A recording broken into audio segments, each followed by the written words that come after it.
Welcome back. చట్టంలో ఉన్న వాటిల్లో పెద్ద పెద్ద అంశాలే కాదు, తమ పరిధిలో ఉన్న చిన్న చిన్న అంశాలను కూడా కేంద్రం పట్టించుకోవటం లేదు. చట్టంలో ఉన్నట్లు ఏపీకి ప్రత్యేక రైల్వే జోన్ మాట పక్కన పెడితే కనీసం రాజధానికి ఇస్తామన్న సూపర్ ఫాస్ట్ రైలు కూడా ఇవ్వలేదు. రాష్ట్ర ప్రభుత్వం నిలదీస్తున్నా, రాష్ట్ర ప్రజలు ఆక్రోశిస్తున్నా కేంద్రం మాత్రం కనికరించడం లేదు. ఇప్పటికైతే హోదా రాదని తేలిపోయింది. ఇప్పుడు కమలనాథుల తీరు చూస్తుంటే ఆ మిగిలినవి కూడా రావేమో అన్న అనుమానం బలపడుతోంది.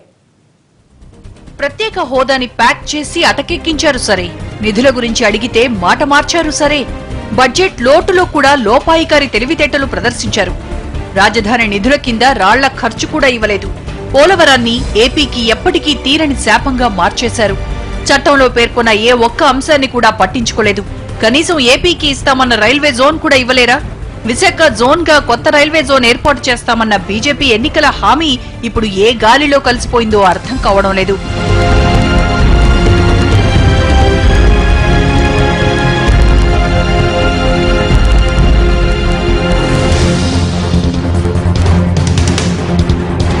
రైల్వే జోన్ సంగతి కాసే పక్కన పెట్టండి.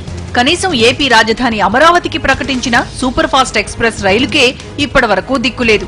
కనీసం పాత డొక్కు బోగీలతో అయినా ఓ పాత రైలైనా కేటాయించారా అంటే అదీ లేదు. అసలు ఇలా రైలే ఇవ్వడానికి చేతులు రాని కేంద్రం రైల్వే జోన్ ఇస్తుందనుకోవడం అత్యాశే అవుతుంది.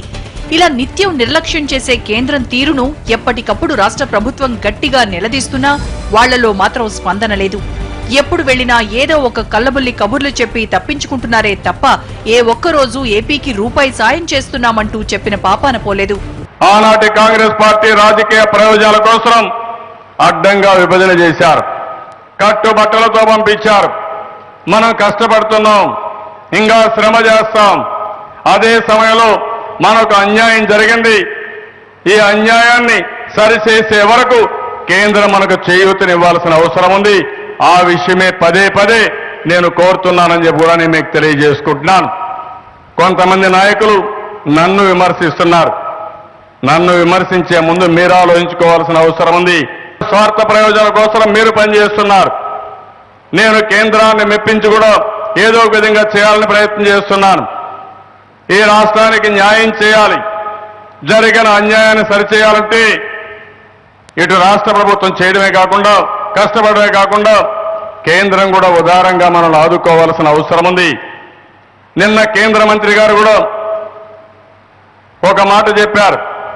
పార్లమెంట్లో ఈ స్పెషల్ స్టేటస్ వచ్చినప్పుడు ఆంధ్రప్రదేశ్కి అన్ని విషయాలు చేస్తున్నాం, స్పెషల్ స్టేటస్ అవసరం లేని విధంగా వారు మాట్లాడారు. అది యథార్థం కాదు. నేను కేంద్రాన్ని అడిగేది, మనం పైకి వచ్చే వరకు చేయూతనివ్వాలి, అన్ని విధాలు ఆదుకోవాలి. బైఫర్కేషన్ యాక్ట్లో పెట్టిన విషయాలే కాకుండా అదనంగా అన్ని రాష్ట్రాలతో సమానంగా వచ్చే వరకు చేయూతనిమ్మని ప్రతి ఒక్కసారి మనం కోరుతున్నాం. నిజానికి అప్పట్లోనే సభలో తలుపులేసి కెమెరాలకు కరెంట్ కట్ చేసి విభజనను పూర్తి చేశారు. తీరా అధికార పీఠాలు ఎక్కిన తర్వాత ఎవరి దారి వాళ్లు చూసుకుంటున్నారు. తమ ఈ తప్పిదాల్ని కవర్ చేసుకోవడానికి కమలనాథులు చెయ్యని ప్రయత్నం లేదు.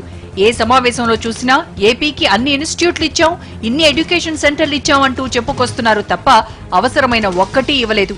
వాళ్ళిచ్చిన విద్యా సంస్థలతో తక్షణ అభివృద్ధి సాధ్యం కాదు, వెంటనే ఆదాయమూ రాదు. ఇప్పుడిలా అర్థాకలితో అలమటిస్తున్న ఆంధ్రప్రదేశ్ ప్రజలకు కావాల్సింది ఇది కాదు. వారికి తక్షణం ఉపాధినిచ్చే పరిశ్రమలు కావాలి, రాష్ట్రానికి నిధులందించే ప్రాజెక్టులు కావాలి. అప్పుడే విభజన అనే చావు దెబ్బ నుంచి ఏపీ కోలుకోగలుగుతుంది. కానీ ఈ విషయం మాత్రం కేంద్రం రవ్వంత కూడా ఆలోచించడం లేదు.